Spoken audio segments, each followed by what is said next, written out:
Okay, let's start. So, hopefully, everyone had a good Thanksgiving. Um, you probably saw my Piazza note. So, those of you who didn't attend the lecture on Wednesday, unfortunately, that was the one time when I messed up and the audio didn't get recorded.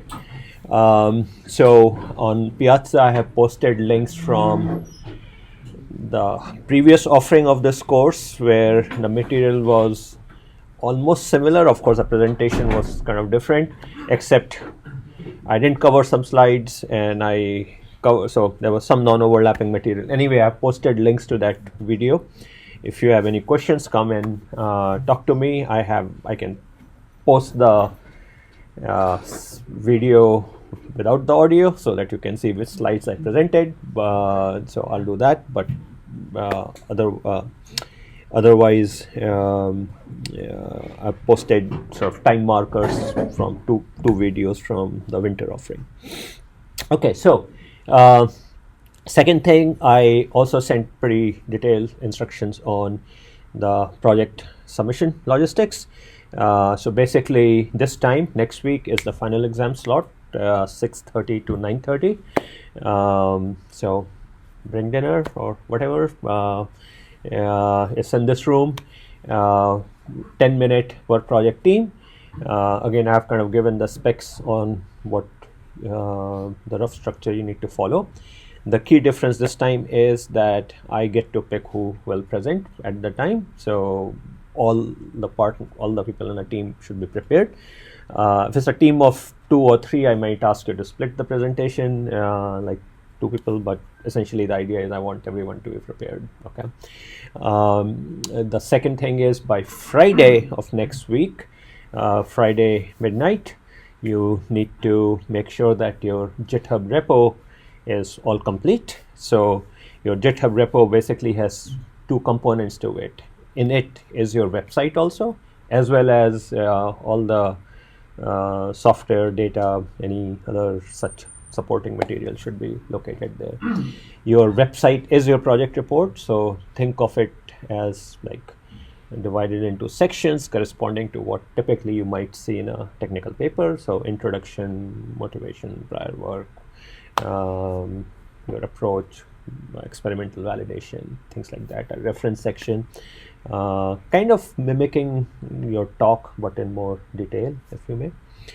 And then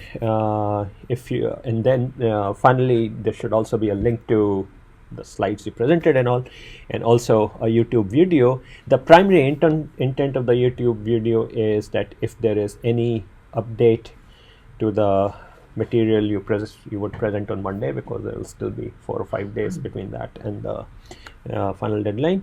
What I'll do is I'll post the video of the Monday presentation, so you can always, if you so wish, you can incorporate that 10-minute thing and then plus your demo, and that could be your submission. But I suspect in many cases on Monday you may not have everything, in which case you should just record kind of a real presentation. But the other thing is demos. On the Monday thing, if you want, you can include, if you have something which is visual to show, feel free to include a 30-second to a minute type video. That's fine, but otherwise just include it in your submission. I do need that by Friday, because I will be departing the following Tuesday, so I need 3-4 days to look everything and all. Also, equally very important, if you have checked out any pieces of hardware from us, make sure to return it by 5 p.m. Friday, because otherwise I won't be able to give you the grade. When you return, if you return to any of my students, send an email to me, CC them, saying what all you have returned. Okay, if you return to me, that's obviously not a problem. So, okay. One other thing is, so I'll be handing out tomorrow on homework on this part, which would be similar in structure. There will be one question which is a topic survey, and the remaining questions would be some simple analysis on time synchronization and the wireless part that I have covered. So, so that's what we'll be doing. And yeah, any questions? So there's no really separate formal report. That is what our website basically is. Yeah, your website is the report. Yeah, because essentially it always ends up being repetitious, so I don't see any point. So you just structure the website. Just make sure that either like, you know how the Wikipedia pages are, where there's a table of content, and you can do it like that, or just have tabs corresponding to the different things. But just think of it like a paperish type website. Yeah. What's the due date of the homework? The due date of the homework, I'll probably have it same as Friday. Next Friday of the finals week. Okay. Any other question? Okay, great. So last time, those of you who were there, I did the wireless. I went over kind of some of the wireless standards in IoT. Those of you who were not there, you probably saw my email that how I messed up the recording. So again, I put links to last time's winter 2019 offering of the course. Substantively similar. Some sections were different, but substantively similar. Today I'm going to cover, so in the previous slide set, I looked at 802.15.4, or also referred to as ZigBee, and I kind of spent some time on how that is structured. I also generally talked about what kind of issues come up in wireless communication. Today I'm going to spend specifically on Bluetooth LE, which is kind of probably the dominant personal area type wireless standard, which is used with sensors and stuff like that.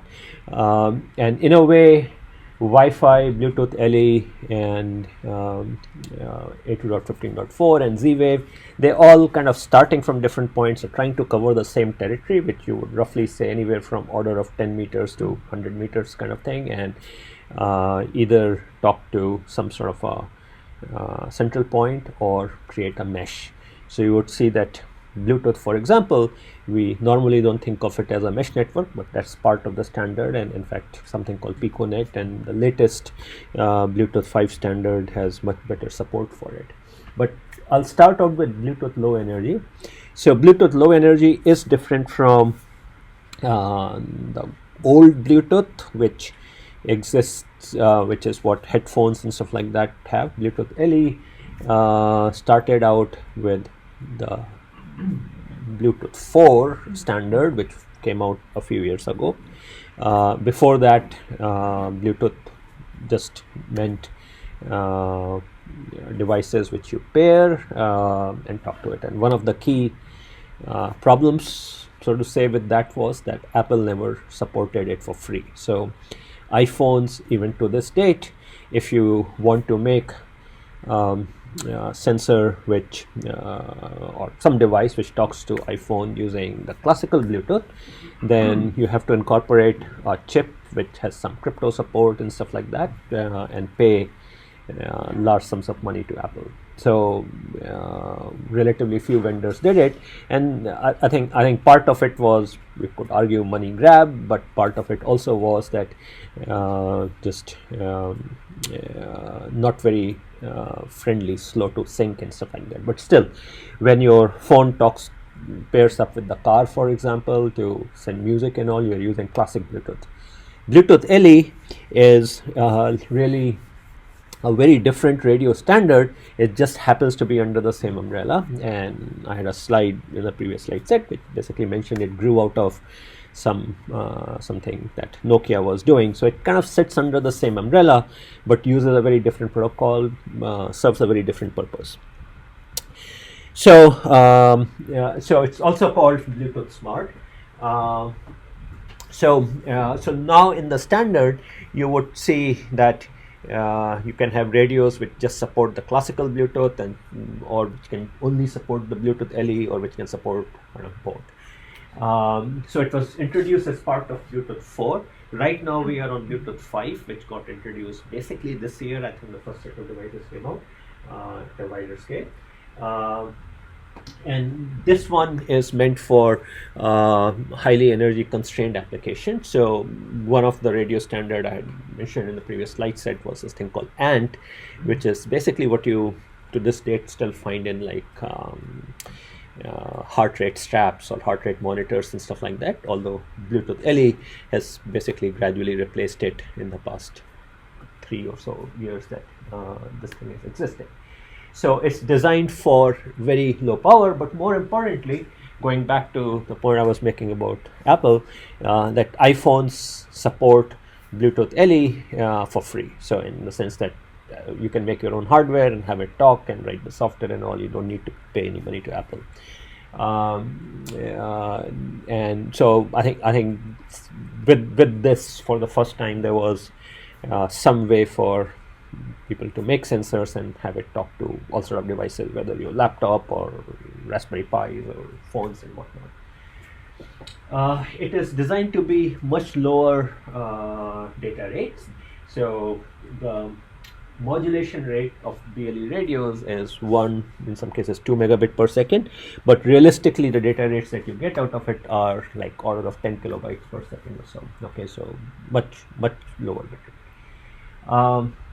So its goal is very short range communication, but another part which is kind of not mentioned out here, you will see that in the standard you can exchange data from devices can send data to your phones and all without any explicit pairing. Okay, it has a pairing mode where anytime you have paired Bluetooth devices, kind of displays some numbers and asks you to verify, but here there is also a mode where you can operate without actually any pairing, and that's what made big difference, although there are also papers which have come out showing that anytime you can do things without pairing, that it opens up a privacy can of worms. So there's a flip side to it also. So very low power, can last potentially for years, time scale. Don't have to pay money on the iOS side, and doesn't require pairing. Okay, all of which kind of conspired to make it extremely popular.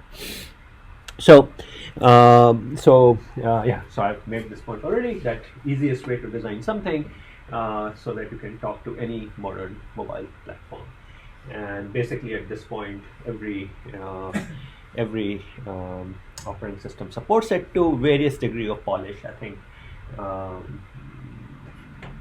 Linux still is a little bit less robust than the others. So when we talk about Bluetooth, and specifically Bluetooth LE, think of in terms of client and server. So client needs the data, server has the data. Now this is you have to kind of think who has the data. The data comes from the sensor.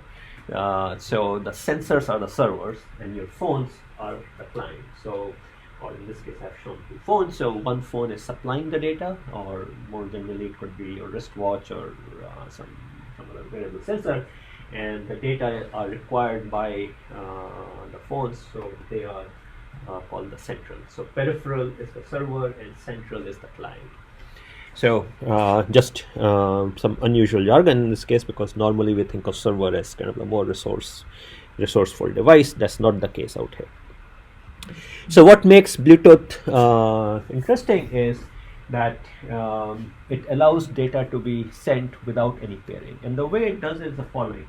So classical Bluetooth, remember, had this whole as I mentioned, has this whole thing about pairing. So normally what happens is, like when you are trying to pair your phone with some device, so they will say put your phone into the pairing mode, right? You kind of go to the settings and turn on the Bluetooth, or on Android there is a similar thing where what your phone does is it scans, and the sensor or whatever the peripheral is put into mode, usually by pressing some button or waking it up or putting the battery from afresh, and it begins to go into a pairing mode also, where what it does is it sends out a beacon. So basically what the process of pairing involves is that the sensor sends out some periodic packet on some well-known frequencies, and the phone kind of does the same process, and the two kind of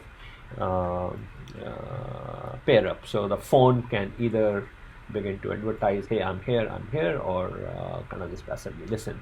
The reason your phone is not always in that scanning mode is because it's kind of a power hungry process. So and also there are privacy implications. Now what BLE does is it takes that process and uses it as a form of communication. So so it kind of takes the part of the protocol in classical Bluetooth which was meant for pairing, but in this case it uses it as a way to advertise data. So broadcaster is our sensor, and what the broadcasters do is they send out an advertisement every so often. This advertisement, as we will see, can consist of data as well.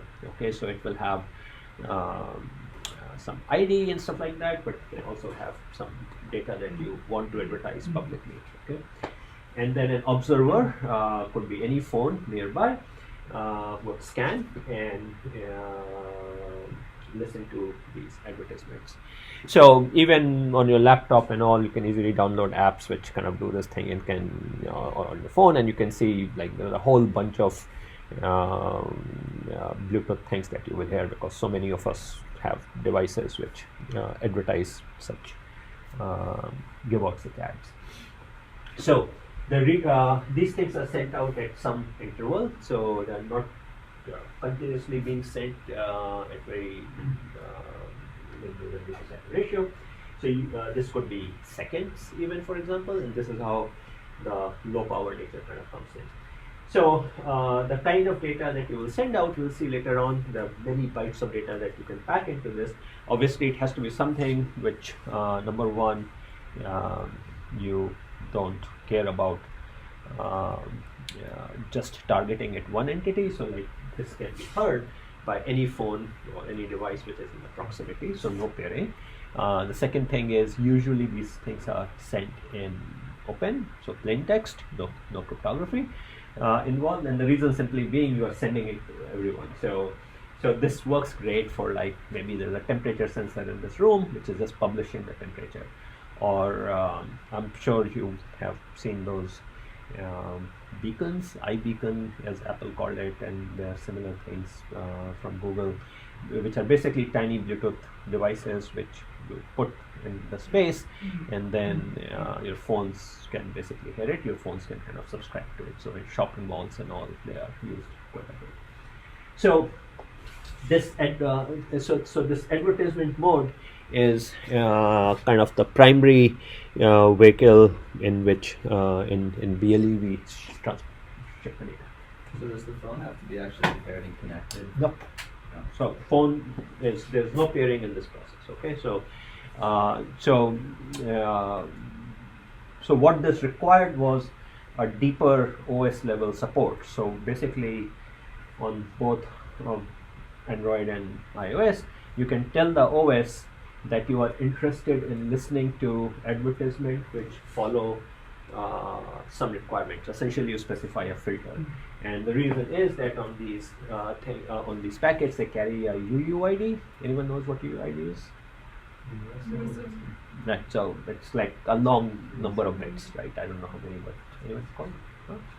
16 bytes or something. Okay. Anyway, like a whole number of bits. Okay. So the idea is you can specify what you want to listen to. So essentially, the phone is in a promiscuous mode. It is just listening to everything, but then it is only forwarding things depending upon what the application requested. Okay. What is advisable in this context is that if you don't wish to, like, you're sitting in this broadcast mode, right? You're transmitting this thing, but if you still want your data to be protected against other applications, and as an application developer, you would have to resort to some sort of crypto mechanism where, for example, your hardware sensor would have a secret key, and you would have the corresponding key, and you will make sure that you have a pretty strong mechanism so that even if the like the key is either not stolen, or use public key crypto so that you have a public-private key pair. So you need to design that kind of carefully if you don't want anyone else to make sense of that data. Otherwise, basically everyone is getting to see that packet, and the standard itself doesn't do any encryption or anything like that. It's left to the left to the application. Okay, so that's the advertisement mode, and then on top of it, they do build up a connection mode, which does require pairing, but it is different from what the classical Bluetooth does. Okay, so this is just an add-on within BLE. Hold on, that will be the later slide. One other thing is that there are this advertisement happens on a few different channels, specifically channels 37, 38, 39. So a whole bunch of sort of frequency channels that Bluetooth uses. Bluetooth in particular uses something called frequency hopping, where essentially the radio in sync hop from frequency to frequency to frequency. Why do you think they would do that? Avoid what? So it's a form of spread spectrum, right? Spread spectrum basically says that instead of transmitting in a single narrowband frequency channel, you spread your transmission over a large swath of frequencies so that any interferer will not totally shoot you down, because if you were only transmitting in a narrow band and if the interferer happens to be there, then you're kind of dead. So that's one thing. The other thing is as a form of security. That is, if you keep hopping from one frequency to another, then the other party, even if they listen to you for a short while, will soon lose touch with you. So there are a few different ways spread spectrum is done. One is this frequency hopping, where you very rapidly in sync, the two parties kind of move. And when I say very rapidly, it is fast. In many cases, fast enough that even within the course of a single symbol, you may hop multiple frequencies. More generally, like in Bluetooth, it would be at a slower kind of a pace. This version of this frequency hopping form of spectrum was actually invented here, as in LA, by a Hollywood actress in 1930s. So it's kind of an interesting story behind it.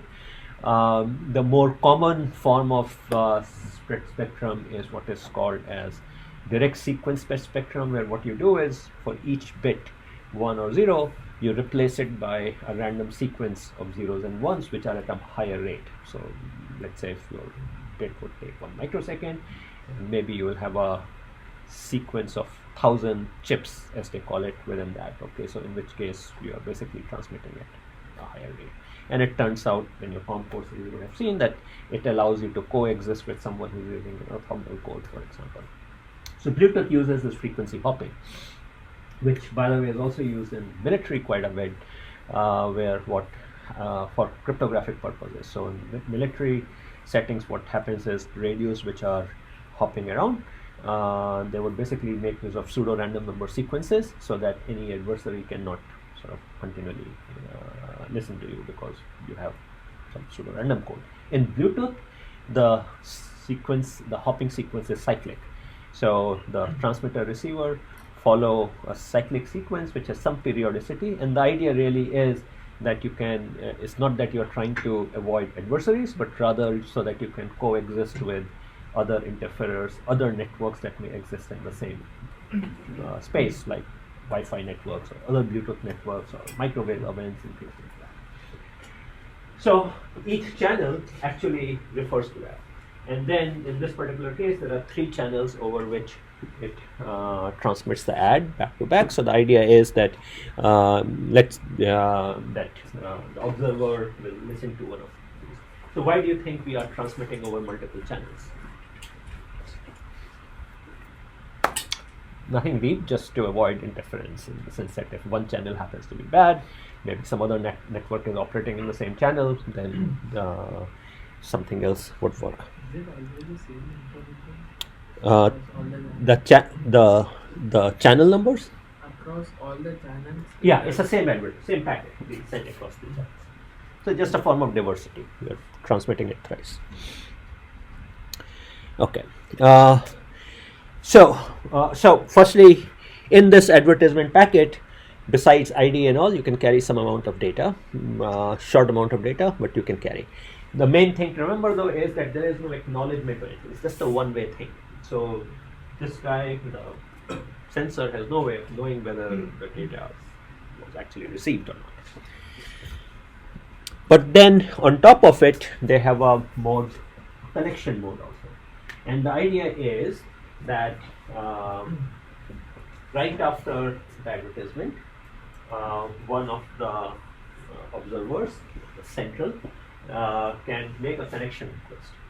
And the idea is that once a connection request is made and parameters agreed upon, then it basically sets up a periodic schedule. So it basically says that every so often, and those parameters are decided during this process, the observer will contact the sensor and get some data and read or write. So connection is the only way you can send data from the phone to the sensor.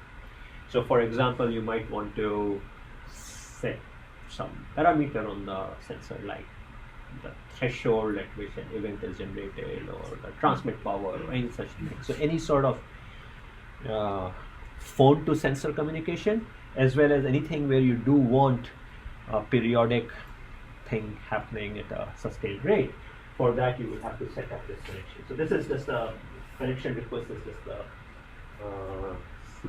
signaling, the control message which starts that process. Those are often parameters of the sensor that the device is connected to, right? Because a lot of them would have a set sampling rate or something. So many devices let you control that. So like for example, these beacons that you buy, like Apple's iBeacons and all, they may have a duty cycling rate.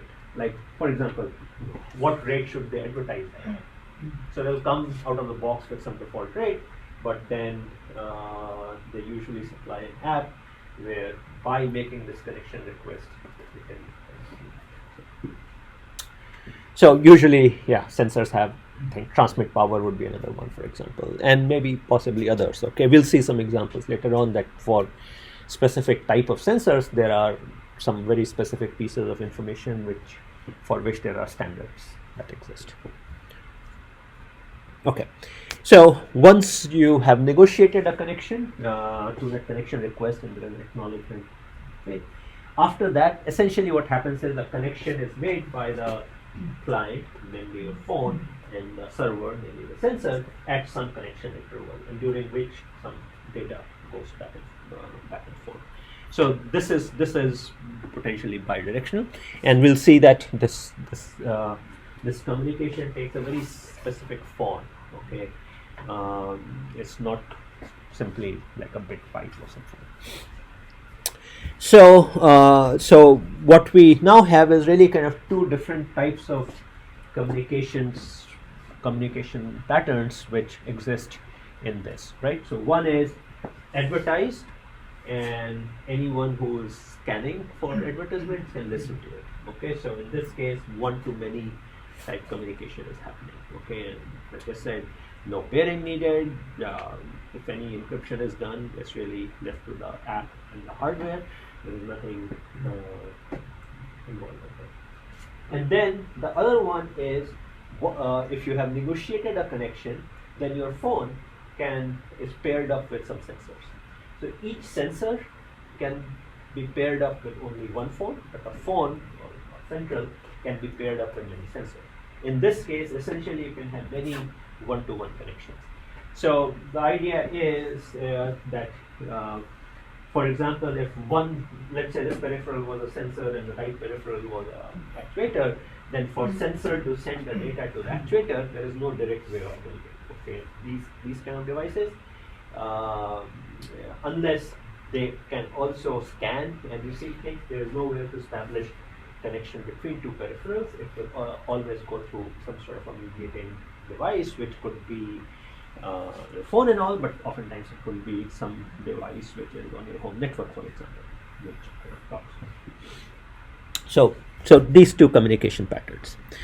Under the hood, it's data rate, as I mentioned already earlier, it's a 1 megabit per second symbol rate, so kind of raw stuff, using GSSK modulation. It uses frequency hopping, and we already talked about sort of three channels, 37, 38, 39, which it uses for advertisements. Now, the format of the data, how information is encoded, is referred to as profiles in the Bluetooth profiles. And this is a concept many standard bodies use. What they do is, not only do they define kind of the modulation and the access and all, they often also define for different use cases how information is encoded. Like USB has similarly have many profiles, for example, for different use cases, like your keyboard and mice versus flash drive and all. They all correspond to specific ways the devices talk over the USB standard. So same thing exists out here. One of these profiles is something called the generic access profile, and that is what is used for purposes of controlling the connections in advertisement. Okay, so this GATT profile is something that actually existed in the classical Bluetooth, which is what got sort of used by BLE for this purpose. So there is a GATT profile, and then there are two roles that devices can have. One are peripheral devices, which are intended to be these battery operated super low power type things. So yeah, things like heart rate monitors and stuff like that. And then central devices, these are the ones who can afford to go on and scan things and all. They are kind of more resource rich. So yeah, mobile phones, tablets, laptops, and such. So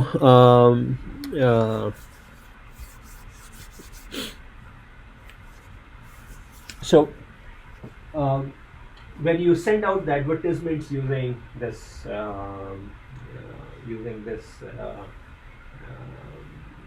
GATT profile, then the payload on this thing can be up to 31 bytes of data, and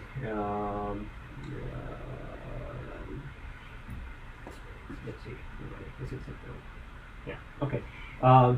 And it turns out that there is kind of an additional stuff that can be done, which is you can ask for an additional amount of payload. So there is a second, following the advertisement, there is also kind of a secondary payload which would come. So the idea is that these payloads are basically for free because they are just piggybacked on the advertisement. So the advertisement carries some identity information and all, but there is this additional 31 bytes which are coming in. So the advertisement interval is set by the peripheral, and it can be anywhere from tens of milliseconds to tens of seconds. So the idea being kind of a usual intuitive trade-off between the freshness of the information versus how much power you are consuming. Okay. So by default, the peripheral only sends out this advertisement, single thing. But if a device like the phone is interested in additional information, then it can request a secondary payload. But when it requests a secondary payload, there is no downgoing information. So it's only so the sensor is advertising and the phone listens, and the phone may say send the secondary payload also. It cannot send any parameters, no information in that direction, only send me the secondary payload, and then the sensor also sends the secondary payload. So so there is basically provision of 2 packets worth of information that you can send out. So let's see, yeah, okay. So so what Apple did in this iBeacon when they introduced that a few years ago, what they did was they basically specified for those 31 bytes, which were basically left open by the standard, they specified a additional format on it. Okay, so which is basically what the iBeacon format, and Google has something similar called Eddystone, and then I think there is a open source thing from Apache for a similar thing. So basically you encapsulate another messaging structure within those 31 bytes. So basically in iBeacon it inserts a custom payload inside that, and that essentially became a standard that Apple published and kind of different products begin to follow that. So essentially, what begins to happen in these kind of products is that you will have some BLE peripheral, and it's just advertising away. And then if the central device wants, it can ask for the secondary payload also. So I don't know, any of you have seen those? Let's see. Like for example, my laptop bag has this little tile. Okay, so this is an example of the kind of stuff which we routinely find, and so many of these things are like even tinier quarter size things, operate on coin cells, you know. So they basically just advertise, and there are some pretty cool capabilities that have begun to emerge now, like with the latest Mac OS X thing. They also do these kind of exchanges between your laptop and phones, and also, for example, if you happen to leave your phone behind or your laptop behind, it can still it's basically creating a web of Bluetooth advertisement, so that if, let's say, I leave my phone behind and your, or maybe it's other way around, laptop behind, but if your device happens to be near it, then it gets reported to iCloud, and I can still find out where it is. So basically, even the short range links can be actually pretty powerful when you crowdsource it over a large number of users. So that's what BLE. Another profile that exists is something called GATT profile, generic attribute profile. And this is the purpose of this profile is for actual application level information that you are seeking to send. So this kicks into play when you are doing that connection oriented communication. So the idea out here is that we think of information in terms of services and characteristics to use this jargon. One thing to remember is that connections are can be only with a single device. So this is basically a pairing kind of a concept. So establishing this connection is, again, connections are the only way in which bidirectional information comes into play. So what happens now is that when it comes to connections, a central device, a phone, can have one-to-one connections pairing with a whole bunch of peripheral devices. And these peripheral devices look like servers. And in case of GATT, I'm going to skip a little bit. So what happens is the following: that each sensor device or each peripheral device, you can think of it as following certain profile. A profile consists of a bunch of services. So like a service might be something to do with some, I don't know, heart condition or weight or stuff like that.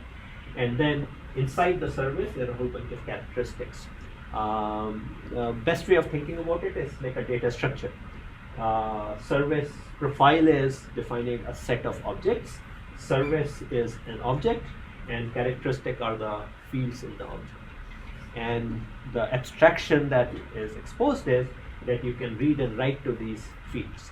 So, for example, a sensor may expose fields corresponding to different channels in that sensor. Like an accelerometer may have 3 fields corresponding to X, Y, and Z. Or an actuator may support a writable characteristic, which might be, for example, the command to the actuator. So essentially, the style of communication that takes place over those connections is extremely constrained, that the devices expose a set of attributes or characteristics which are organized into services, and those services are then in turn part of a profile, which is what the standard defines. And these characteristics can be either readable or writable. So if it is readable, then every time you communicate over the connection, you can read the characteristic. And if it is writable, then at that time the phone can write something to the standard. So profile is basically there is no byte called profile or anything like that. It's literally just saying that my device follows a certain profile. So for example, there is a heart rate profile, and the heart rate profile consists of 2 services. There is a heart rate service and a device information service. So service is really the type of objects that together constitute a profile. And these are basically defined by the standards. The reason this is done is so that if you design, let's say, a heart rate sensor, then you'll see that there is a profile defined by the standard, then you will follow that, and then any app which understands the heart rate profile would be able to talk to your sensor. So this is basically an information level sort of standardization, so that apps can talk to devices different kind of devices easily. And then within the services are these characteristics. So like I earlier said, you can think of it as fields of a data structure or attributes of an object. So usually a service can have one or more characteristics. Each characteristic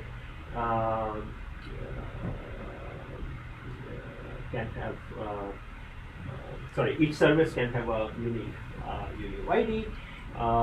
So for example, the heart rate service has a particular UUID of so the idea is that you can ask when the sensor publishes, it will publish saying I'm publishing according to the service, so that you know what it is. So in a sense, the sensor is carrying its own information specification. So when it publishes, you know very easily how to interpret that information, because so on the advertisement, on the data message, you would parse these things and you basically say, oh, this is following service number this, and therefore it is a heart rate thing, and then the remaining fields you can interpret accordingly. So in case of the heart rate service, it consists of a heart rate measurement which is required, a body sensor location, could say is it in the chest or in the wrist or stuff like that, and there is a heart rate control point which is in the reverse direction. So so those are the characteristics. So the overall information organization then is that for any peripheral, the peripheral will support one or more services, and the services have characteristics, some of which are mandatory, some of which are optional, but these are all kind of defined by the standard. And some of these characteristics are readable, and some of them are writable, so you can add actuators as well. So what you can easily do is, like you can kind of download these BLE scanner apps and then just look around that if you have any sort of, like, even keyboard, wireless keyboard, mice advertise them this way, but heart rate straps and sort of treadmills and smart locks and all, I mean, it's a pretty crowded space. If you just fire up one of those apps, you'll probably easily encounter tens of such devices in a vicinity, to the extent that in itself is a privacy thing, right? I mean, each sensor has a unique ID also. So if you are making use of these things, like for example, I mean, I said that I have this tile, right? So it's advertising a particular thing, even if you don't know this thing belongs to me, but over time, if on different days you see the same device fingerprint, then you can begin to map things out. So there is this concept, some of the projects, what they have done is on subways and all, they have mapped out like what all devices your phone can hear day in, day out. So these are kind of like people who are in your vicinity on a regular basis, and yet you don't know them. But still you can make use of this information to track things and all. So there are sort of interesting privacy ramifications of these kind of things. All sort of data that are published, because what kind of device it is, in fact what manufacturer it is, and all those information you can glean. And then if there is like health related information, if your weight is being advertised by your weighing scale, stuff like that, those can be easily kind of established. So there are those kind of issues, but on the flip side is it's super convenient to use. You don't if you just want to broadcast some information, if a space wishes to advertise what exists in there. So like for example, it could be you enter a room, your phone discovers that there is a thermostat out there, and if the thermostat can say, oh, the room temperature is this, and by the way, you can control, these are the controls, and maybe the control will pop up on your phone and you can do it. So all that kind of interaction can take place without any pairing, and then if you go one level deeper using all these services and characteristics, then you can get to the next level of information. So all of that has now become possible through these things. So it is these characteristics in turn have a type, value, and a whole bunch of properties. So the idea is that they support different data types, floating point, integers, stuff like that. So there's a rich vocabulary that exists behind these things. And all of this gets carried over the frames that Bluetooth protocol supports. So it's kind of hard to read, but there is preamble, there is some MAC address, and then there are some payload, and there is a CRC checking thing, and then this payload, the PDU, comes in two forms. One is when you are doing advertisement thing. So this is the information carried in the advertisement channel, and this the right one is when you are using that paired communication. The advertisement channel has a 2-byte header and then some payload, and then the payload you can sort of put stuff in that, and likewise this guy is similarly structured. So in short, there are two different ways you carry information. One is this advertisement channel where certain limited amount of information without any acknowledgement but no pairing required, nothing gets done. And the other one is this kind of a connection which can only be from a sensor to a single phone, requires pairing, kind of more secure in a way, is bidirectional, has that rich attribute structure and all which you can make. So let's see, yeah.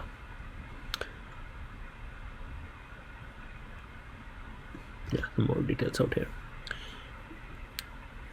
So essentially, Bluetooth radios that exist then they are kind of, there are two different modes in which they kind of operate in. One is this whole BLE thing that I described, and the other is the classical Bluetooth. So a dual mode device will have Bluetooth LE and the regular Bluetooth. A single mode device can only support BLE, or it could only be a legacy classic device. Nowadays, you typically find both of these things coexisting, even in like headphones and stuff like that. They'll support both.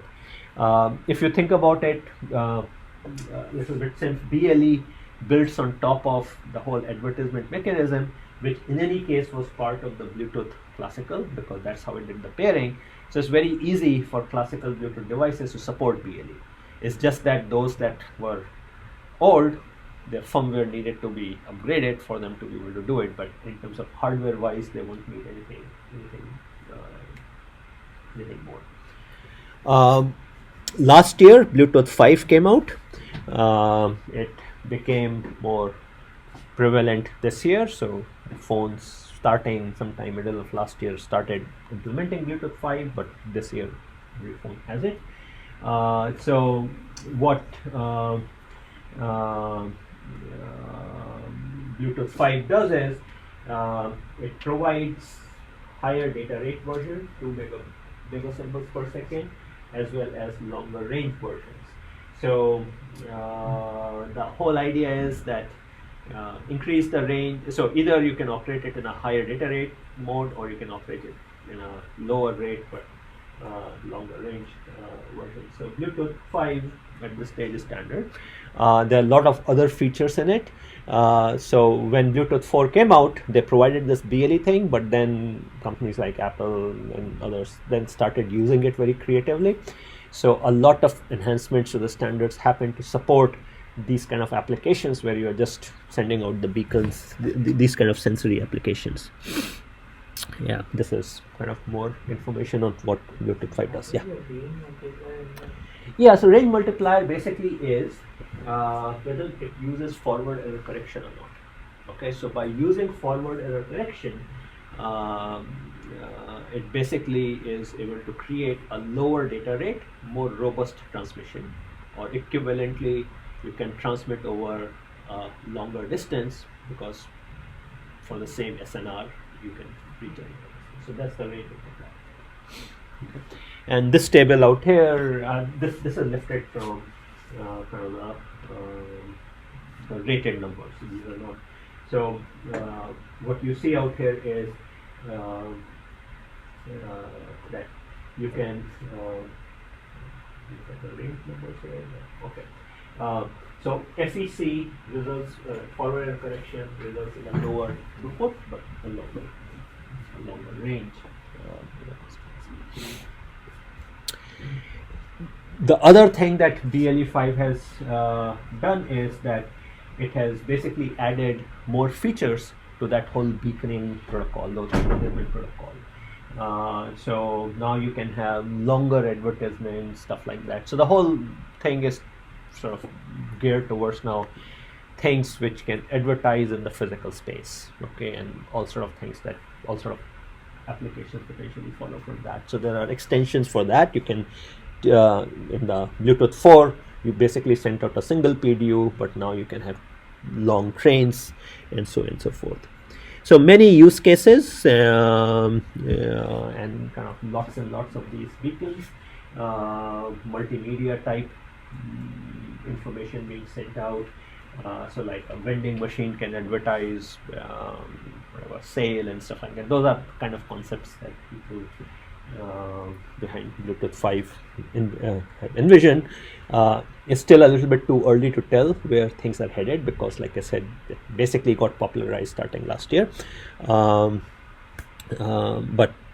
lots of places are using it. Also, you probably, like, if you've ever gone to Apple Store, they use it very heavily. Macy's, at airports, a lot of these ride companies and all rely on that for finer grain locationing within indoor spaces. So lots of users there. Yeah, whole bunch of other lists there, larger packets. Yeah, I'm going to skip through these more rapidly. Advertisement packet chaining, so you can have long chains of advertisement packets. You can have advertisement sets, so the idea is that you are sending out a group of packets as one, and periodic. I'm going to skip these. Okay. Yeah. So main point I just wanted to make is that Bluetooth started out as kind of a wire replacement, and so the initial uses of classical Bluetooth were essentially like a wireless serial connection or audio data connection. So that is where kind of the whole pairing method, there's a receiver, transmitter, stretching a wireless wire between them. That kind of modality existed. But what nowadays what has succeeded far more is this BLE stuff, which is essentially based around these little snippets of data and for purposes like advertisements and stuff like that. And I guess kind of both exist at this point, but for the classical Bluetooth, probably the main example that we have are the microphone stuff, because that's where you kind of need it. Almost anything else that you encounter nowadays is BLE, either just pure advertisement, just the beaconing, or BLE with the connections, but it's still BLE. So that's Bluetooth LE. Again, so one thing which I didn't talk about is that Bluetooth 5 also has mesh networking capabilities. So you can have BLE devices kind of hop among each other and all, and form a mesh. So your phone can talk to something which is potentially multiple hops away. I have not seen any implementations of it yet, unless I'm not aware, but I don't think at least our phones are currently supporting any. but as part of the standard, it's supposed to come out and become popular soon. What you cannot do over BLE really is to send things like music or audio and all. It's really not designed for that. It's also kind of hard to do time synchronization and all, because you don't have like a regular communication ability. So just things are hard. Like if you need fine time sync between multiple speakers and stuff like that, you're better off using classical Bluetooth. If you want to send high quality audio and all, you should stick to classical Bluetooth. It's hard to do those things here. Okay, so that's Bluetooth.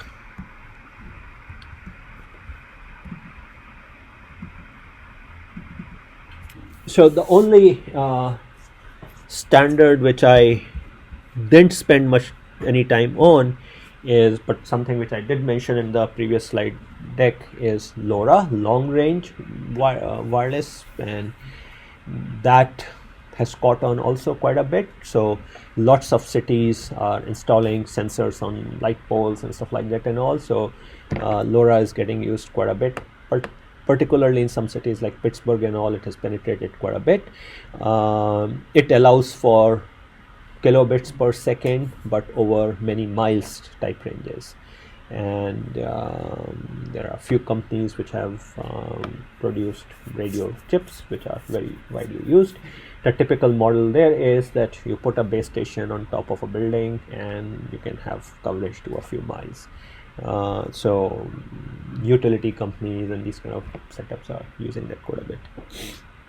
Okay. For power for those, that's connected to the grid. The sensors are battery powered. Okay. The base station is, yeah. So, and the sensors can last for years, time scale. So that's kind of the idea. And people are doing, I think right now, like we see papers and conferences right now around these, doing things like how to localize things, like where in the city it is, all those kind of things. So things are emerging, but kind of the basic technology is kind of there. Another area where dedicated wireless technologies have emerged is for cars. So for cars to talk to roadside sensors, so like I'm sure you have seen those magnetic loops and all which on the road, right? You go there, but those are just passive sensors. But nowadays, increasingly, we are seeing sensors which are active sensors buried into the road or built into the parking meters. So sometimes they are sort of battery powered, but usually they are scavenging energy from a solar cell or something like that. So I'm sure you have seen those smart parking lot things which detect whether the car is on it or not, things like that. So they are all examples of that. There is a radio standard called DSRC, which is used in the transport industry for vehicles to talk to transportation lights, for vehicles to talk to each other, these kind of things. And since energy to the first order is not an issue on the vehicles, so the DSRC itself is a little bit like A2.11. It's kind of power hungry, high data rate kind of stuff, but the idea is that you can afford to do that, but cars can, by talking to each other, can mitigate accidents and all. Those are the kind of applications there. So that's another vertical which exists for sort of an IoT type application space. Okay, so switching gears now, the next topic, the final topic I want to spend some time on is the sensing process itself. So in some of the projects we saw sort of people with issues that you run into when you are sampling sensors and all. We also heard Vikrant's talk on how to process sensory data and all. So this is kind of really a look at the whole sensing pipeline and kind of issues that come up. Okay, so yeah, okay. So a typical sensing pipeline, you can think in terms of we start with some phenomenon, some physical biological process which you have a transducer observing. So you're collecting some sensor data. And then we go through a sequence of processing on it. So one way people classify often is that from this data we derive kind of markers or features or inferences, these kind of things, from which then we predict, we try to make a statement about what is next going to happen, and then finally we do some control action, or in medical side we often call it interventions. Okay, so this is a slide showing mobile health things. So for example, sensors could be accelerometer or some blood pressure monitor or stuff like that, and marker could be things like if someone's stressed or someone's smoking, anything which is kind of relevant to health. Marker to predictor would be that is this person on the right trajectory, like for example, would the condition relapse or not? And then finally intervention would be some medicine being injected or a doctor intervening and stuff like that. More generally, going back out here, there is this concept that particularly the military likes to think in terms of, which is called situational awareness, and it's kind of a general way of thinking about sensing tasks. So there's a world around us which we observe through sensors. So you can think of that as perception of what the elements are in the environment. And then in complicated things, you probably just are not simply, this is not enough. You somehow need to kind of stitch them together into something which has more meaning for you, something. So like for example, maybe taking the military analogy again, we see a tank and some different kind of vehicle and some soldiers or stuff like that, but then stitching it together into some sense of what might be happening. Maybe there is an attack coming. So that's comprehending the meaning.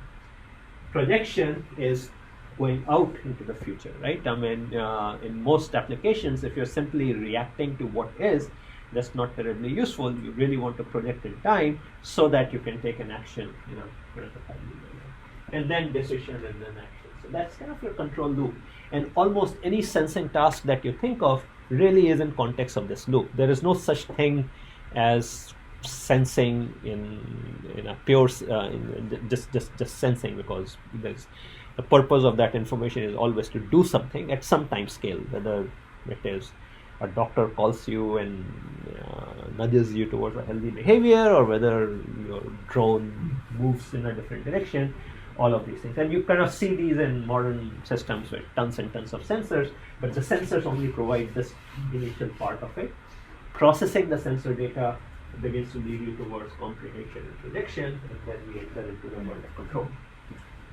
So what we'll focus on in this slide set really is about kind of this initial part only. So let's consider human activity detection, which several of the projects are kind of touching upon. So you might have things like, so firstly, what is activity? Okay, and so some questions that come up. We often think of activities in terms of like walking, running, kind of these physical tasks that we are engaged in. But these are usually examples of relatively short time scale activities.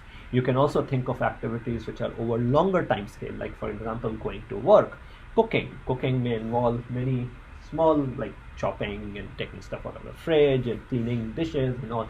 That may all constitute. So you can also have activities which are over longer time scale. Then activities can form a hierarchy, and also activities can overlap. So they can be in different orthogonal dimensions. Like for example, I can be walking and eating at the same time. So activities are not necessarily, it's not just a flat space. So you just need to think in terms of hierarchy, and you need to think in terms of orthogonal dimensions. So here are kind of a whole bunch of examples, and almost any of these things that you can imagine, people have kind of attempted to explore it. And this is more kind of human scale stuff, but same kind of things you can imagine in sort of larger areas, urban scale kind of stuff as well. So human activity detection or human activity recognition, HAR as it is called, is extremely Common. There are some more examples like cleaning the house or repairing the home or meals, and also almost anything about us. So there is activities, then there are also behaviors like I'm stressed, I'm depressed, I'm talking. So some of these things, like being stressed is not an activity. Being stressed is a state, is a behavioral state. So people have worked on those kind of stuff also. So what the typical pipeline in these things then looks like is we have some sensors of different types, and we kind of start out with obviously the analog world. So there's some analog circuitry which takes that signal, amplifies it, whatnot. You digitize it, and then you do some processing on it. So very crucial out here is the sampling part, and a lot of work has gone on in the circuit side to make this process efficient, because this is often the bottleneck. And then the other stuff where we see a lot of things happening nowadays is this inference, and I'm using inference and prediction all kind of rolled into one. So a lot of there are other stuff like amplification and filtering, mundane. So if you look in terms of where a lot of activity has happened in the last, let's say, 10-ish years or so, it's really on the two things I have marked in the red. One is distinctly EE, the other is distinctly CS, but actually there's a surprising interconnection between the two. The two are very, very closely related. So let's talk about sampling a sensor waveform. Since most processes are continuous, so sampling is basically the process of collecting a sample, making a measurement, so to say, and then with the hope that that gives us sufficient information to do whatever we want, to reconstruct the original process or to make some inference about it. So it could be taking a blood sample, taking a soil sample, taking location trace, so on and so forth. Now, when we take this measurement, is still an analog value, and so then we kind of digitize it, right? So there are two parts to it: sampling and then followed by digitization. So here I'm specifically talking about sampling. So sampling gives us an instantaneous snapshot, and then we have the kind of, in our undergrad courses and all, we kind of see things like, yeah, we should sample at twice the bandwidth, so sampling rate, Nyquist theorem and stuff like that comes into play. But when we do Nyquist sampling, what is our goal? Reduce distortion. Reduce distortion. To do what? To get a meaningful signal. The discrete signal. We are trying to reconstruct the signal, right? Our aim in that case is that using interpolation, using sync interpolation, we can reconstruct the original signal back. That's the claim, right? So, but reconstruction, and if I can reconstruct the signal, then of course I can do any inferences on it that I could have done on the original signal, right? So that's not easy. But usually reconstruction in itself is not the end goal. The end goal is making some inference, or actually even further doing some control, right? I mean, that's really what we are after. So if you think about the purpose of sampling is to acquire information to let us do our task, as opposed to reconstruct. That is really more of a that's a sufficient but not necessary objective, right? Being able to reconstruct. So, but in any case, in EE, sort of the field of signal processing has done that, and I'm pretty sure all of you are familiar with the Nyquist sampling theorem, which basically says if you sample at twice the bandwidth, then you are able to avoid aliasing, and you can reconstruct if you were to multiply each sample by the sync basis function and kind of add them together. Okay, so that's done. Some things to remember: if you mess things up and if aliasing happens, then tough luck. You can never recover it because you have irretrievably lost the information. How do we avoid aliasing, we do filtering, right? So we make sure, so usually your system would be designed with some FS max sampling rate, and you have to make sure that there are no frequency components exceeding it. So you are going to use some filter in the analog domain to make sure of that. So all of that is standard EE, so anti-aliasing filter, so that we kind of make sure of that. Okay.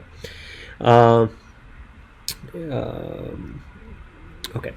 The other part, again, which we learned is that we, so after we have sampled, so anti-aliasing filter, sample, then we do quantization. And again, a lot of magic goes on there, how many bits you use, whether those bits are uniformly spaced, all those kind of things. But at the end of the day, we basically get a digital encoding. So typically, we think of sensor signals as synchronous series, that a set of digital bits, or a word corresponding to whenever we have sampled it. And the most common case is we sample in a periodic manner, and our bits are uniformly spaced. That's how we normally think, but it doesn't have to be that way.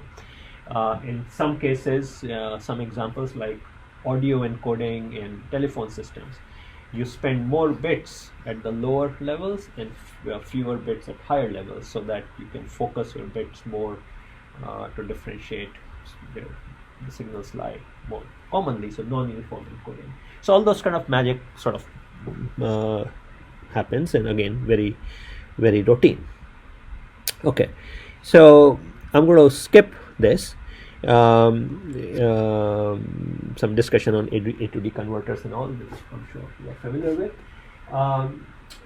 Normally, we think of sampling only in terms of time, but in many cases, we sample in terms of space. So, for example, if I want to put sensors in this room to measure light level, then we are faced with a similar problem as sampling in time, except now it's sampling in space.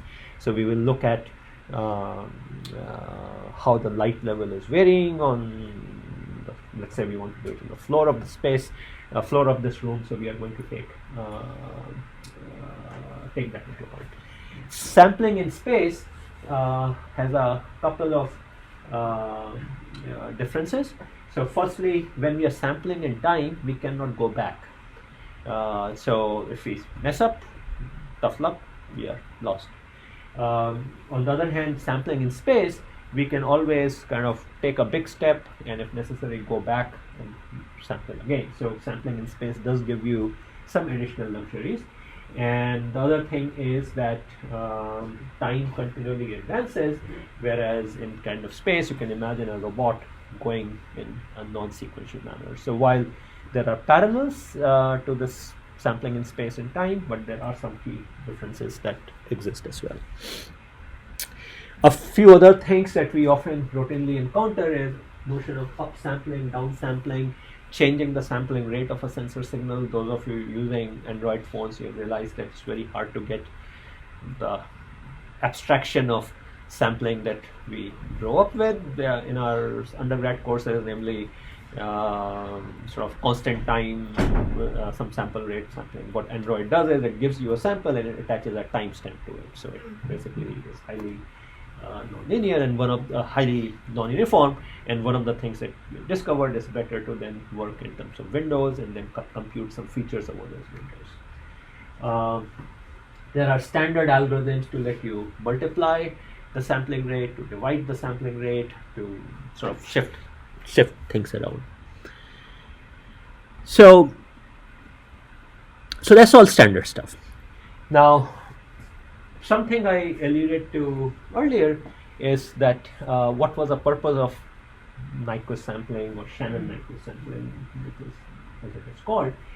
And so if we reflect on it, our goal there is to reconstruct the signal. We reconstruct the signal and then we do whatever we want from it. So let's say we want to find, let's say, the DC value of the signal. I certainly can. I can sample the signal, get the time series, I can compute the DC value of that. But if my goal is to compute the DC value, perhaps I could do things better. I don't need to sample so that I can reconstruct. I only need to sample so that I can compute the DC value, right? So, so oftentimes our objectives are more constrained. So that's one thing.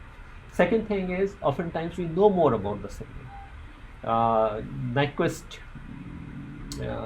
sampling basically says that all I need to know is the bandwidth of the signal. So if I know the bandwidth of the signal is something, then I basically sample it twice. Right. So what it suggests is that perhaps there is a smarter way of doing sampling, and that's a question. And actually, another motivation behind this is the following: we often sample a signal. Now, if we were smart about sampling, then that is, if we were sampling just the enough information, then we shouldn't be able to compress it. But we routinely compress it, right? We sample something and then we feed it into a compression, and we still are fine. Which means that when we sample, there was a lot of redundant information in it, right? So all of these things together suggest that that simple way of looking at the sampling process is not very prudent in terms of information, right? And the act of sampling is energy consuming and sometimes even has side consequences, right? I mean, we think of sampling purely in terms of an A to D making measurement on a light sensor or something, but sampling sometimes involves drawing blood or doing some other things which might be expensive or dangerous. So in these systems, then ideally we would like to be smart about sampling. There are similar issues which come up on resolution. How many bits should I digitize a sample at? Depends on what you are seeking to do with it. Depends on the dynamic range of the signal.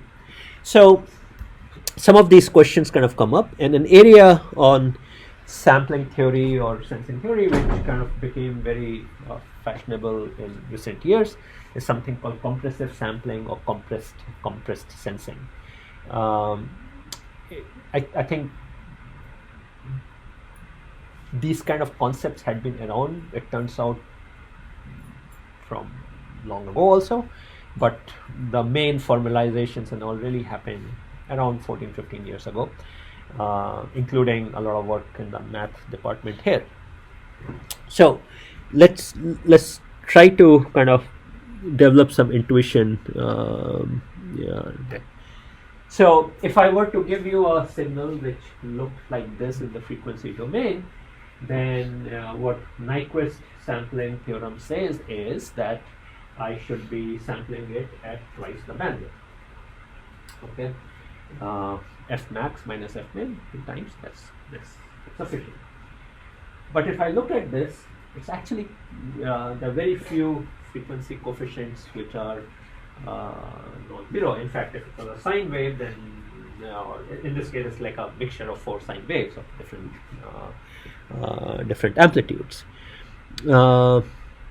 So intuitively, perhaps what this is saying is that maybe if I knew something about it, maybe if I were to tell you that this is a signal which only consists of a small number of sine wave, a small number of SFT coefficients are non-zeros, then maybe you could make use of that because you don't have to capture all the details of the spectrum. There is only information which is much more controlled.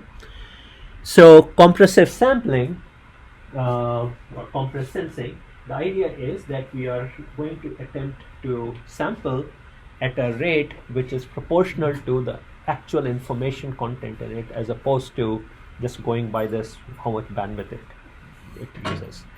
We'll still seek to reconstruct, but we will assume that we know more about the signal. So in essence, what is happening is that instead of the classical approach where we sample with the goal without worrying about what information actually the signal has, and then we are therefore able to compress prior to communication. Now we do this compressed sampling. We kind of do compression and sampling at the same time, so that we just sample according to whatever information the signal actually has. Now what it requires us to say is that we assume that we know something more about the signal. So this takes us to what happens in compression. In compression, we look for redundancy and then we try to code it away somehow. So we try to express the signal as compactly as possible so that there is no information loss or very little information loss. So there are two forms of compression. Again, if any of you have done any course on coding, you would have encountered this. So there is lossless compression, where idea is we can recover precisely what we had. So things that you use for compressing data files and all are examples of that. GNU zip, for example. Okay. And then there is lossy compression, which is used for natural signals, and kind of the idea is that we can afford to have some loss because humans cannot perceive it, or maybe our physical system is tolerant to it. So, for example, even though acoustic signals that humans can hear go from low hertz or whatever, low kilohertz to somewhere around 18 to 20 kilohertz, but our sensitivity to them is highly varied. We can listen a lot better at the lower frequencies than the higher frequencies. So I can perhaps do I don't need to treat all of them in a similar manner. So there are many algorithms that sort of we routinely use, and lossless compression versus lossy compression translates into how much we are able to do it. So this is a good old Lena image and original file size. If we do zip compression, which is lossless, we get roughly factor of 10ish or so. And then we do PNG compress, we get some more compression out there. Okay, so now how can we play this, do this thing out when it comes to the actual sampling? So when we think of sampling, we usually think of sampling in terms of time domain or space domain, that we are sampling there. But what if we were to change our mind? So if I look at a sine wave in time domain, it looks dense. But if I look at the same sine wave in the frequency domain, it will just have one coefficient. So a signal which is very dense in time domain could be extremely sparse in frequency domain or some other domain. So if I look at the sine wave, and if we were to pose the question, how many samples should I take to reconstruct it? So the answer with Nyquist sampling would be twice the amount. But if I look at the signal, then it only has 3 free parameters in it, right? It has frequency, phase, and amplitude. So in a way, only 3 samples ought to be sufficient as long as they are not degenerate samples, right? So if I can take 3 samples of this time waveform, I should be able to reconstruct the waveform precisely. So what this is saying is, knowing more about the signal than just its bandwidth is telling us, is letting us sample it more prudently. So sine wave can be expressed by 3 key parameters, or in general, in this case, what we are really looking for is the index of the FFT coefficient and the complex value. So those are your 3 parameters, right? So the index, which corresponds to frequency, and the complex value, which is the phase and amplitude. So 3 samples ought to suffice, properly done, right? I mean, if they are chosen frequency 1 period apart, then they are degenerate, so they will not compress. So this concept of looking at a signal in a different domain and then compressing based upon that is around. So the way it's often done is, you, for example, you move to frequency domain, and you can say, I can discard all those coefficients which have very little energy. I can just focus on maybe the top 10, those coefficients which carry, let's say, 90% of the energy, and discard the rest. And so now, if you think of it that way, then that translates into that I only have to encode a smaller number of coefficients, and that directly translates into, therefore, I have to take fewer samples. So, so that's the concept which is used in JPEG and all these kind of things and all. So the idea in lossy compression then is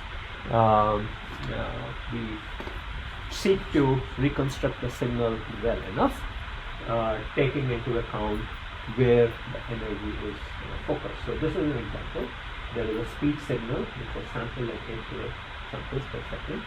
We look at its spectrum and we look at the top field coefficients and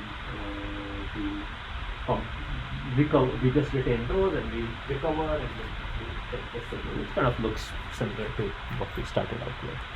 So if we can somehow make these kind of ideas work out while we are sampling, then we are going to be in good shape. So compressing the sine wave, back to that example. So imagine that I tell you that the signal is a sine wave, but we don't know its amplitude, frequency, and phase.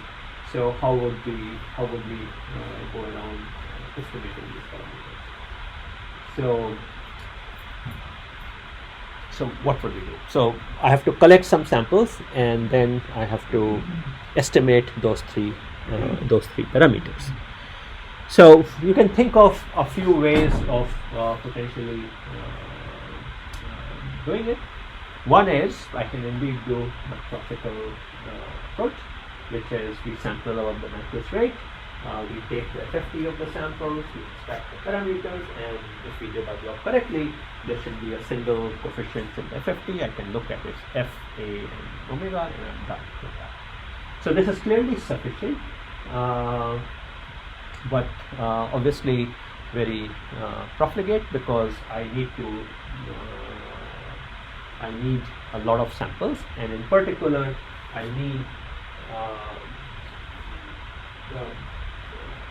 need to make sure that my frequency resolution is good enough so that I can estimate F precisely. So I could do it this way.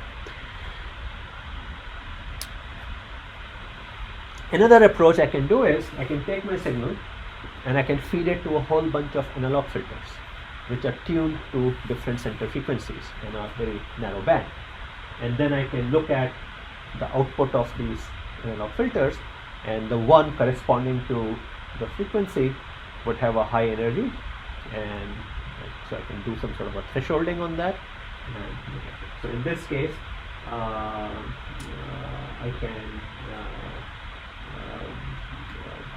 push the load onto the analog side and kind of play the game like that.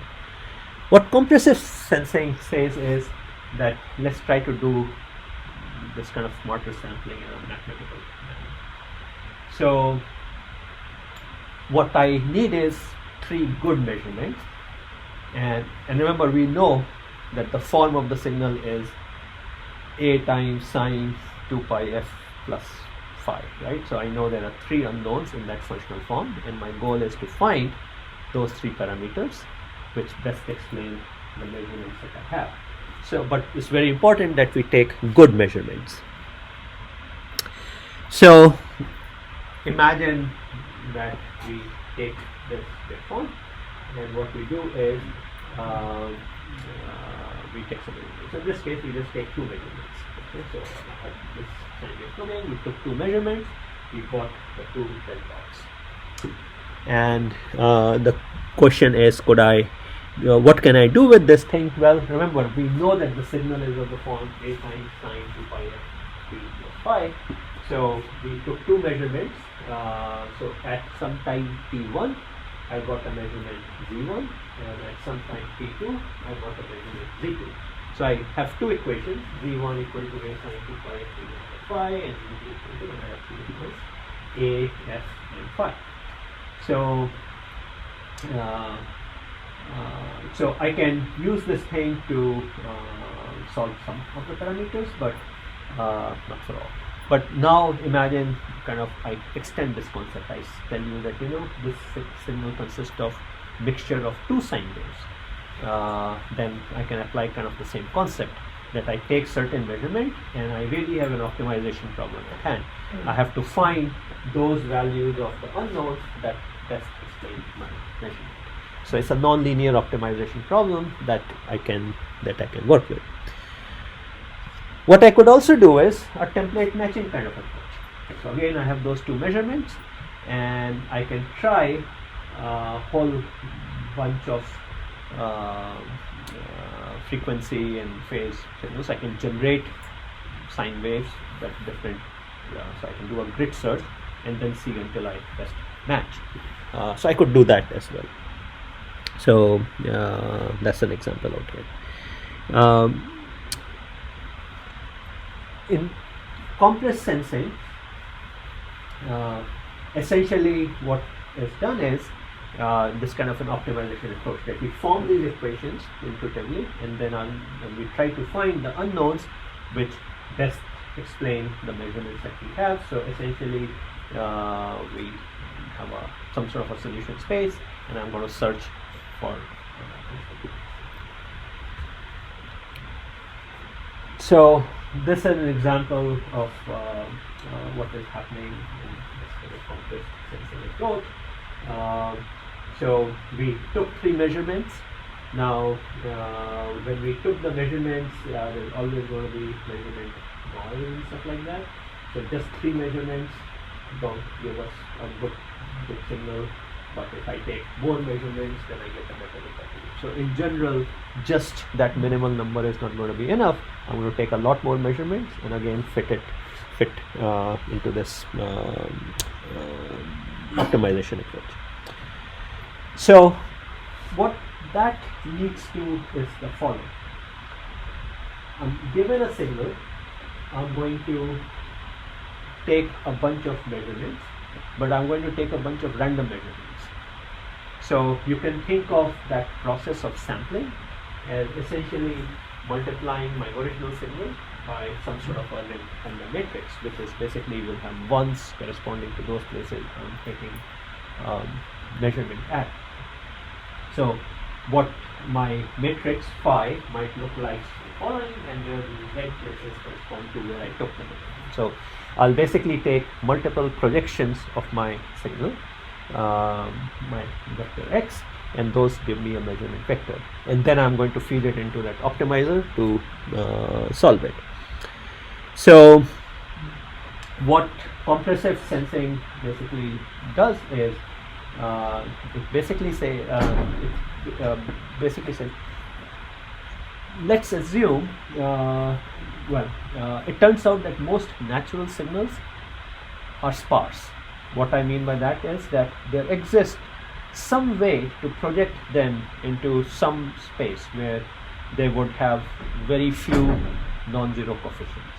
So in our example, like if you're making measurements using let's say accelerometer, which is picking up body motion, then our body has resonant frequencies and all. So it's not as if the spectrum of the signal will just look total white noise. There will be most of the energy will lie in certain places, or electrical signals, all these kind of signals. So they are sparse in frequency domain. A lot of other signals are sparse in some other unknown domain. If we were to transform it, it would be also sparse, except that we don't know which domain they are sparse in.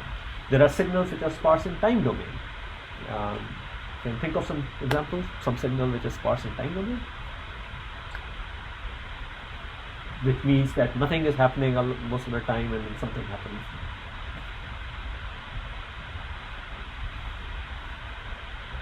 Huh? Heart, yeah, heart ECG signal, right? Absolutely. Right? If you look at a typical ECG signal, so a bunch of pulse, then PQRS cluster as it's called, and then it remains silent for a while. And then again. Neural signals, same thing, right? If you look at the firing of a single neuron, it fires and then dead for a while, and fires, dead for a while, right? So let's say if I were to ask you to design a smart sampler for ECG signal, what would you do?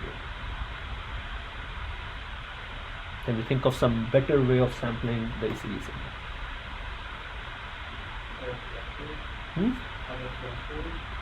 Okay. Then what? Remember, my goal is, so let me rephrase. My goal is to capture an accurate ECG. Right? My goal is, so I'm still seeking to reconstruct. I'm not trying to calculate the heartbeat. That I can do with a thresholder, and as long as there is no noise, I should be fine. Okay, so now again, so we apply. you are beating hard, you see the signal coming up, your goal is to design a sampler which will do better than Nyquist sampling, and yet be able to reconstruct. So, You could use a threshold or some trigger values to kind of see when the signal start, and then you can use most of your sampling in that kind of exactly. Now the challenge in that is that I don't know the period going in, right?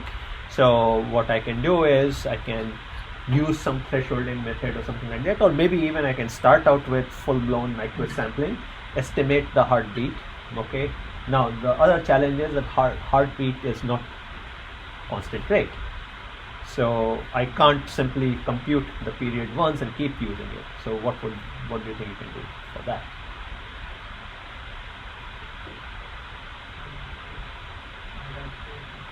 Yeah. So how would you do it after?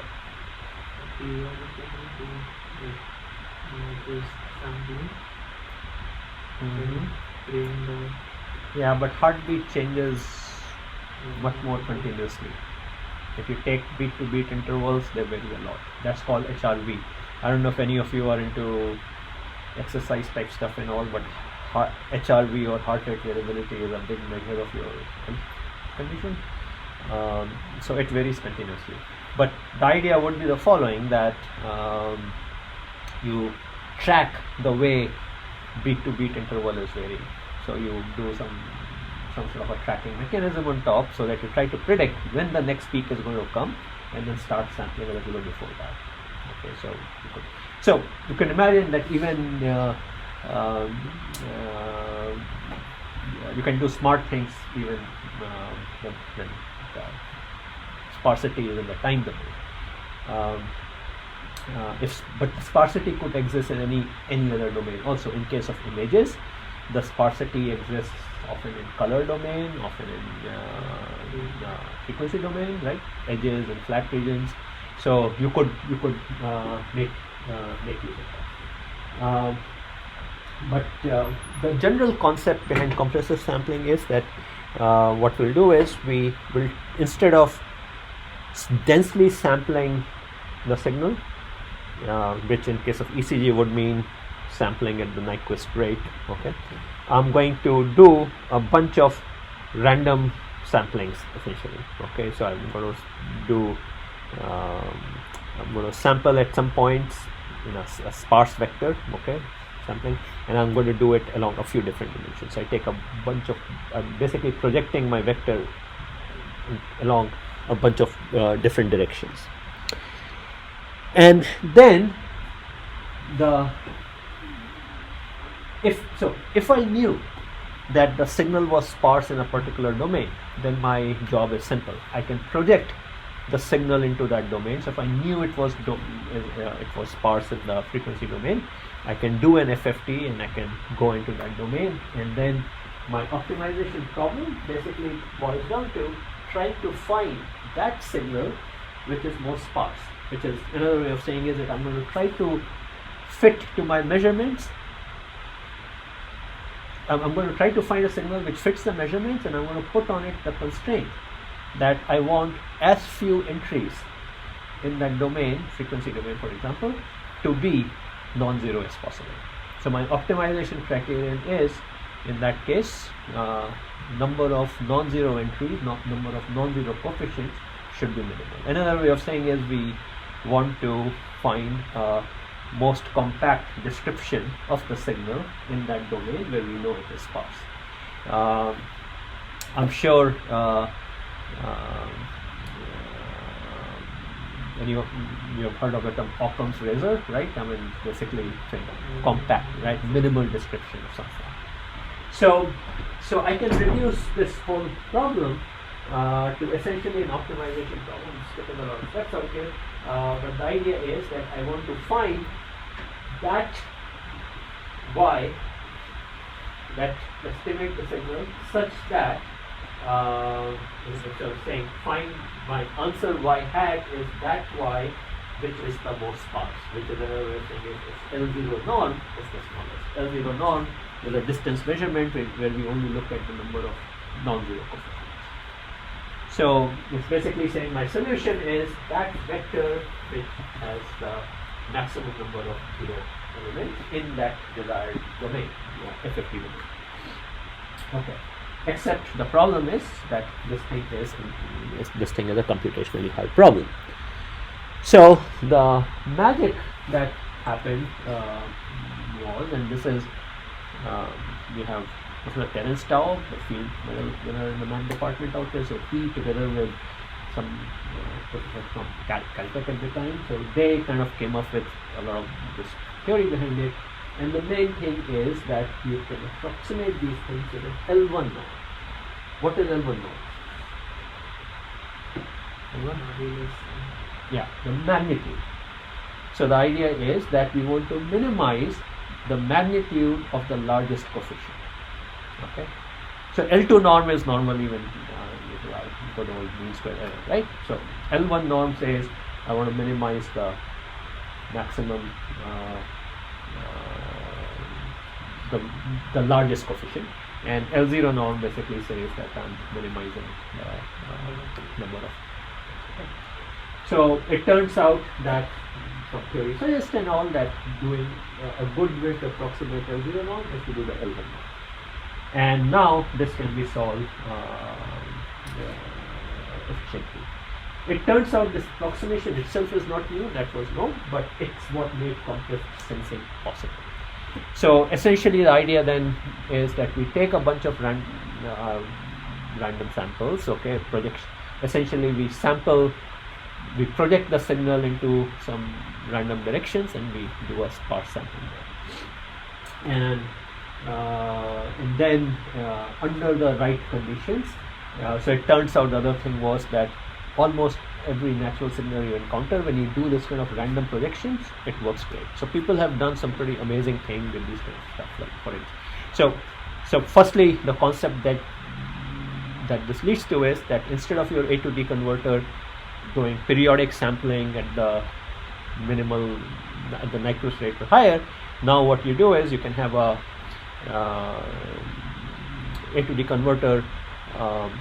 There are a few different ways you can think of it. One is you can take the A to D converter and it's doing the original Nyquist sampling, but now you have this vector, and now you are going to do a bunch of random projections of this vector in different directions, and you are going to work with those.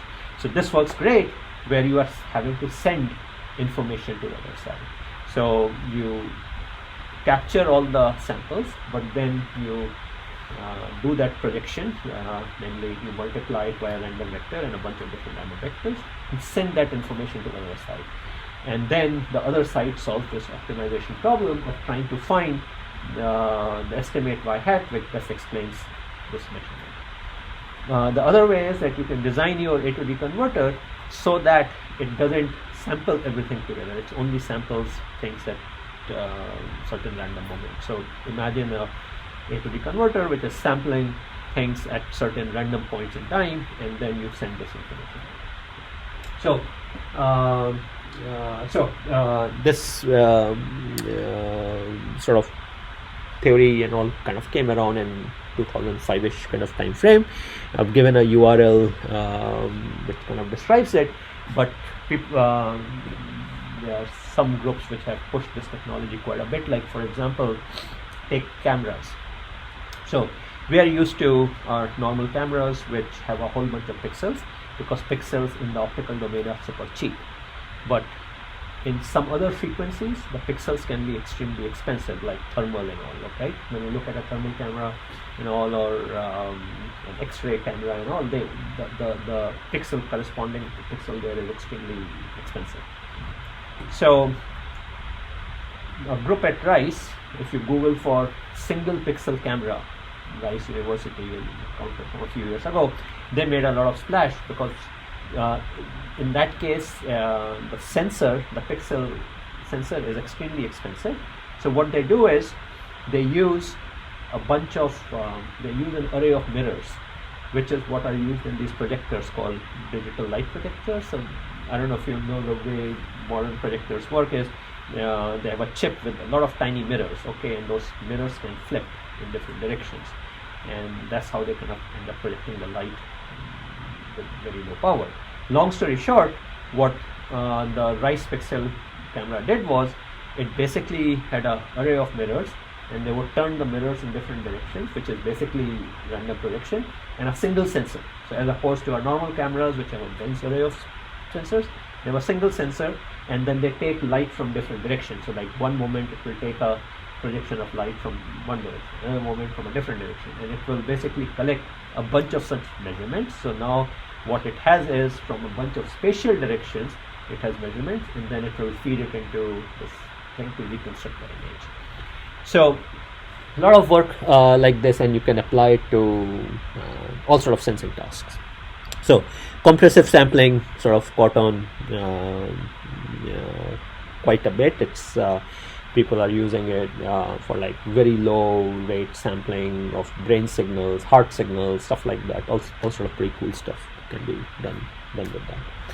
So so that's one. So compressive sampling, our goal is still reconstruct, but we make use of this fact that most natural signals are sparse in some domain, and this randomized way, it turns out, effectively captures that concept. And then the problem of reconstruction as opposed to sync interpolation is now an optimization problem, and strictly speaking it's an L0 optimization problem, but it turns out you can approximate it efficiently with L1. There are a lot of this has been a rich area of work, as you might imagine. So there are schemes here now which can do the following. You can say, I don't want to reconstruct, I want to compute some function of x, right? So x was my original signal. Let's say I want to compute some function f of x. So how can I do compressive sampling so that I can compute f of x accurately? I don't care about anything else. Okay, so oftentimes our problems are like that. I care about some particular function of that. People have also done things like, I do these compressive measurements, and can I now compute over those compressive measurements without reconstructing? So you basically do computation in the compressed domain. So let's say I want to compute f of x, instead of going through this compression, decompression, and then computing, can I just compute f over the compressed x?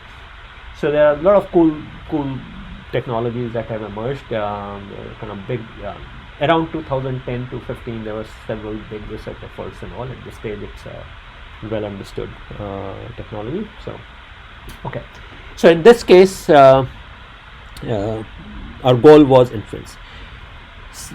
As I mentioned earlier, it's rare that you sense just to reconstruct. It is rare that you sense just to make an inference. Like, my goal is almost never to compute f of x. It's usually to do some action, right? I measure the incoming projectile because I want to shoot it down, or I'm taking the blood pressure because I want to control the dosage of medicine. So almost any task that involves sensing, there is also some corresponding action. And that begs the question that could I be even smarter about sampling? Because who cares whether I can compute an intermediate result accurately, as long as I can control things. So if my goal is to take the blood pressure to keep you healthy, as long as I can sample sufficiently to keep you healthy, we don't really care whether I can tell you your blood pressure accurately on any given day, right? So we focus on the outcome, not focus on the intermediate values and being able to reconstruct. So the next time when we meet, I'm going to talk to you about this adaptive sampling for control, which basically goes after this additional thing that let's forget even about that open loop. Let's look at the closed loop system, and my goal is to keep my closed loop system stable, converged, so my car remains within the lanes and so on and so forth, and sample just enough for that outcome. So we'll talk on this.